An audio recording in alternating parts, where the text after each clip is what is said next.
এবং উচ্চ মাধ্যমিক পরীক্ষার্থীদের স্বাগত জানিয়ে শুরু করছি আজকের ক্লাস। এই ক্লাসে থাকছে কুলম্বের সূত্র বিষয়ে কিছু এমসিকিউ প্রশ্নের আলোচনা।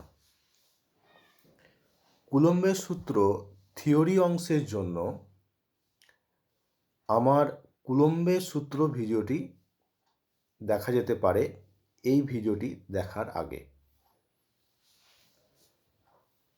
তবে শুরু করা যাক। প্রথম problem, 2 point charges A and B having charges plus Q and minus Q respectively are placed at certain distance apart and force acting between them is F. If 25% charge of A is transferred to B, then the force between the charges becomes 4F/3 or F or 9F/16 or 16F/9। কোন অপশনটা হবে? দুটো charge রয়েছে, একটা plus Q charge, একটা minus Q charge. ধরে নাও এদের মধ্যে দূরত্ব আর। তাহলে এদের মধ্যে যে ফোর্স হবে সেটা হলো F equal to K q square by r square. K এখানে ধ্রুবক। এখন যদি প্লাস কিউ চার্জ থেকে তার 25% চার্জ মানে Q/4 পরিমাণ চার্জ মাইনাস কিউকে দিয়ে দেওয়া হয়, তাহলে প্লাস কিউ এর চার্জ থাকবে 3/4 কিউ আর মাইনাস কিউ এর চার্জ হয়ে যাবে -3/4 q. Minus q plus Q/4 that is -3/4 q. দূরত্ব একই থাকছে। এখন এই দুই চার্জের মধ্যে যে ফোর্স হবে সেটা হলো F prime equal to K 3/4 q into 3/4 q by r square, that is equal to 9/16 K q square by r square, that is equal to 9/16 into F. অর্থাৎ আগে যে ফোর্স ছিল তার 9/16 গুণ। তাহলে কোন অপশনটা সঠিক হবে আমরা এখান থেকে বুঝতেই পারছি। Option C is the answer. পরের প্রশ্নে চলে যাচ্ছি। Two positive ions each carrying a charge small q are separated by a distance d. If F is the force of repulsion between the ions, the number of electrons missing from ion will be E being the charge on an electron. These are the options. এখানে দুটো ion আছে, তাদের মধ্যে distance D, তাদের মধ্যে force F. তাহলে আয়নগুলোর charge কত? মানে আয়ন মানেই তো তার পজিটিভ আয়ন, সুতরাং তার মধ্যে ইলেকট্রন বেরিয়ে গেছে। কটা ইলেকট্রন বেরিয়ে গেছে সেটা জানতে চাওয়া হয়েছে। তো এখানে আসলে দুটো চার্জের মধ্যে যে ফোর্স হচ্ছে, এই চার্জটার অ্যামাউন্টটা জানতে চাওয়া হয়েছে কুলম্ব এককে নয়, এখানে ইলেকট্রনের আধানের গুণিতক হিসাবে চার্জটা জানতে চাওয়া হয়েছে। অর্থাৎ চার্জটা ইলেকট্রনের আধানের কত গুণিতক। ধরে নিচ্ছি এখানে আয়নের যে চার্জ সেটা হচ্ছে Ni, অর্থাৎ একটি ইলেকট্রনের আধানের n গুণ। দুটো আয়ন আছে, দুটোরই আধান Ni, এদের মধ্যে ডিস্টেন্স d। তাহলে ফোর্স কত হবে এদের মধ্যে? ফোর্স হবে 1/4πε0 n² square by D square. তাহলে n² ইকুয়াল টু কত? 4πε0 fd square by square, that is n equal to √4πε0 fd square by square. তাহলে কোন অপশনটা ঠিক হলো? Option C.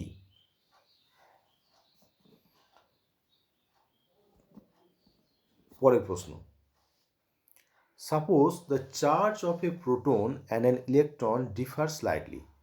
One of them is minus E and the other is E plus delta E. If the net of electrostatics and gravitational force between two hydrogen atoms placed at a distance d much greater than atomic size apart is 0, then delta E is of the order of given mass of hydrogen is mh equal to 1.67 into 10⁻27 kg. তো যেটা বলা হয়েছে এখানে যে এগুলো হচ্ছে option.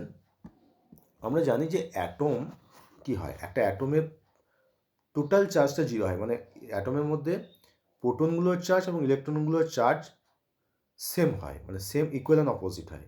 সে কারণে একটা অ্যাটমের নিট কোনো চার্জ থাকে না। কিন্তু এখানে বলা হচ্ছে যে প্রোটনের চার্জ একটু বেশি, ইলেকট্রনের চার্জ একটু কম, তাহলে এটা অ্যাটমের নিট চার্জ থাকবে এই ক্ষেত্রে। তো এখানে হাইড্রোজেন অ্যাটমের কথা বলা হচ্ছে। হাইড্রোজেন অ্যাটমে একটা প্রোটন থাকে, একটা ইলেকট্রন থাকে। এখন প্রোটনের চার্জটা হচ্ছে ই প্লাস ডেল্টা ই, আর ইলেকট্রনের চার্জ হচ্ছে ই। তাহলে অ্যাটমটা নিট একটা চার্জ থাকছে ডেল্টা ই।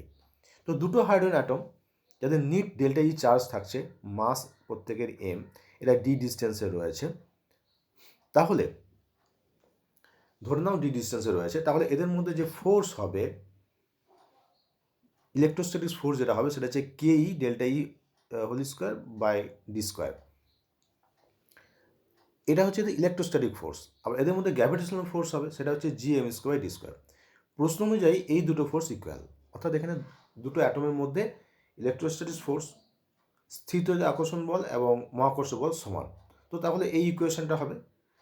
এই ইকুয়েশন থেকে আমরা ডেল্টা ই সমান, ডেল্টা ই স্কোয়ার সমান পাচ্ছি G m square by K square. এই ভ্যালুগুলো যদি বসাই তাহলে এগুলো পাবো। এখন এই ফোর্সটা অ্যাকচুয়ালি কত, মানে সরি, এই ডেল্টা ইর ভ্যালুটা অ্যাকচুয়ালি কত এটা জানতে চাওয়া হয়নি, কোন অর্ডারে আছে জানতে চাওয়া হয়েছে। তাহলে আমরা কী করব, ডেল্টা ই স্কোয়ার সমান এটা পাচ্ছি, মানে ডেল্টা ই পেতে গেলে এখানে যে পাওয়ারগুলো, 10-এর যে পাওয়ার পাবো তার হাফ করে করে নিতে হবে। লক্ষ্য করে দেখো, এখানে 6.67 ইন্টু 1.67 স্কোয়ার বাই 9, এটা নিয়ারলি ইকুয়াল টু, মানে 10-এর কম হবে, এখন নিয়ারলি ইকুয়াল টু 1, 2, 3-এর মধ্যে অবশ্যই হবে। 10-এর পাওয়ারগুলো কী আছে, 10⁻11 আছে ওপরে, এবং নিচে আছে 10⁻9। এটা টোটাল করলে ওপরে উঠে 10⁻20 হয়, 10⁻20 হয়, যেখান থেকে আমি 10⁻10 নিয়ে নিলাম। আর এই যে 10⁻27 স্কোয়ার আছে, এখান থেকে শুধু 10⁻27 নিলাম, তাহলে এই অর্ডারটা হবে 10⁻27 ইন্টু 10⁻10, তাহলে 10⁻37। তাহলে এই অর্ডারটা আসে 10⁻37। অ্যাকচুয়াল ভ্যালুটা হয় এই 1.437 ইন্টু 10⁻37। তো যাই হোক, আমরা অর্ডারটা পেয়ে গেছি 10⁻37।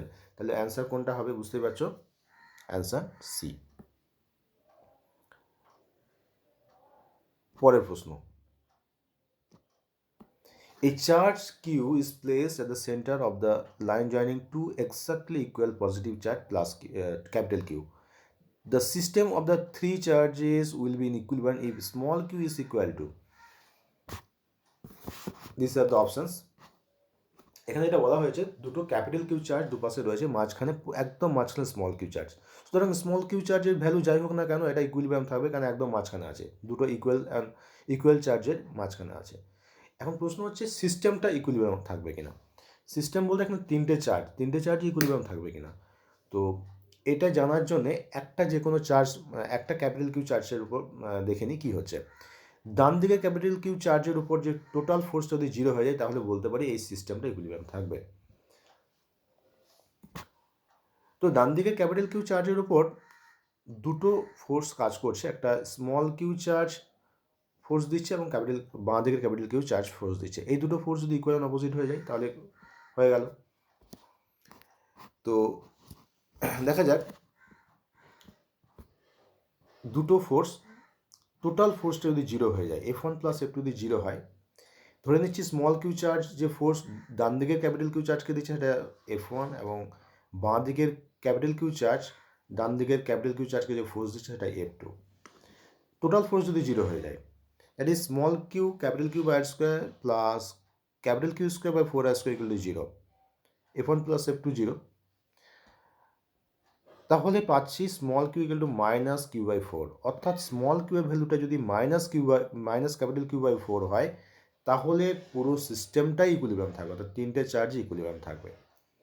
ডান দিকের ক্যাপিটাল কিউ যদি ইকুইলিব্রিয়াম থাকে, তাহলে বাঁ দিকের ক্যাপিটাল কিউ চার্জটা ইকুইলিব্রিয়াম থাকবে, কারণ ওটা একই রকম কন্ডিশনে রয়েছে। তাহলে কোন অপশানটা সঠিক দেখে নাও, অপশান এ। নেক্সট প্রশ্ন, point charges plus 4 small q minus q and plus 4q are kept on the x-axis at points x equal to 0, x equal to a and x equal to 2a respectively. Option হচ্ছে এরকম আছে যে দুটো 4q charge রয়েছে দুদিকে, এবং একদম মাঝখানে মাইনাস কিউ চার্জ। এখন প্রশ্ন হচ্ছে কোন অপশানটা ঠিক। Only minus q is in stable equilibrium, শুধু মাইনাস কিউটা স্টেবল ইকুইলিব্রিয়াম থাকবে, সুস্থির সাম্য।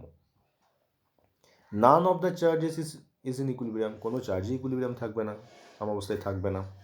All the charges are in unstable equilibrium, সমস্ত চার্জগুলো ইকুইলিব্রিয়াম থাকবে কিন্তু unstable equilibrium. All the charges are in stable equilibrium, সমস্ত তিনটে চার্জই স্টেবল ইকুইলিব্রিয়াম বা সুস্থির সাম্যে থাকবে। আচ্ছা দেখি এই প্রশ্নটা আগের প্রশ্নটার মতো। আগের প্রশ্নে যে কন্ডিশনটা ছিল, যে কন্ডিশন থাকলে স্টেবল ইকুইলিব্রিয়াম থাকার কথা, এই প্রবলেমটা সেই কন্ডিশনটা কিন্তু রয়েছে। অর্থাৎ দুই পাশের যে চার্জ +4Q চার্জ, তার মাঝখানের যে চার্জটি রয়েছে সেটা কিন্তু দুই পাশের চার্জে 1/4 এবং মাইনাস, যে কন্ডিশন থাকলে তিনটে চার্জ স্টেবল ইকুইলিব্রিয়ামে থাকে সেই কন্ডিশন এখানে রয়েছে। সুতরাং বুঝতেই পারছি যে ইকুইলিব্রিয়াম থাকে, স্টেবল কথাটা এখন বলবো কিনা সেটা দেখা যাক। তাহলে এখানে তিনটে চার্জ ইকুইলিব্রিয়াম থাকবে, এইটা কিন্তু আমরা জানতে পারছি। এখন স্টেবল কিনা সেটা দেখতে হবে। স্টেবল ইকুইলিব্রিয়ামটা কি? সুস্থির সাম্য। সেটা হচ্ছে যদি ধরো কোনো একটা চার্জকে একটু সরিয়ে দেওয়া হয় বাঁ দিকে বা ডান দিকে বা উপরে বা নিচে, তাহলে যদি সেটা আগের অবস্থায় ফিরে আসে, মানে সেই চার্জগুলো যদি আবার পুনরায় আগের অবস্থায় ফিরে আসতে পারে, তাহলে সেটাকে বলবো স্টেবল ইকুইলিব্রিয়াম। কিন্তু এখানে ধরো একটা চার্জকে একটু সরিয়ে দিলাম, কোনটাকে? ধরো -Q চার্জটাকে একটু ডান দিকে সরিয়ে দিলাম, তাহলে কী হবে? তাহলে কি এটা আবার আগের অবস্থায় ফিরে আসবে -Q চার্জটা? না, আসবে না। তাহলে +4Q চার্জটা -Qকে বেশি জোরে আকর্ষণ করবে, ফলে একটু সেই -Q চার্জটা ডান দিকের +4Q চার্জটার দিকে একটু সরে চলে যাবে, মানে মুভ করতে শুরু করবে, এবং কখনো সে কিন্তু আগের অবস্থায় ফিরে আসবে না। কারণ -Q চার্জ যদি একবার ডান দিকে মুভ করতে শুরু করে, তাহলে ক্রমাগত +4Q চার্জ তাকে বেশি বেশি বল দিয়ে আকর্ষণ করতে থাকবে, এবং ডান দিকে +4Q চার্জ -Q চার্জের উপর যে ফোর্স দেবে, তার যে বল সেটা কিন্তু ক্রমাগত বাড়তে থাকবে এবং কখনো তার সেই আগের অবস্থায় ফিরে আসতে পারবে না। সুতরাং এই যে ইকুইলিব্রিয়ামটা আমরা দেখতে পাচ্ছি, এটা আনস্টেবল ইকুইলিব্রিয়াম। সুতরাং এখানে কোন প্রশ্নটা ঠিক হবে, মানে কোন অপশানটা ঠিক হবে? Option C, all the charges are in unstable equilibrium. তো আজকে আমরা এখানেই শেষ করলাম। সকলকে ধন্যবাদ জানাই। আমি দীপঙ্কর মণ্ডল, শিক্ষক, বীরভূম জেলা স্কুল।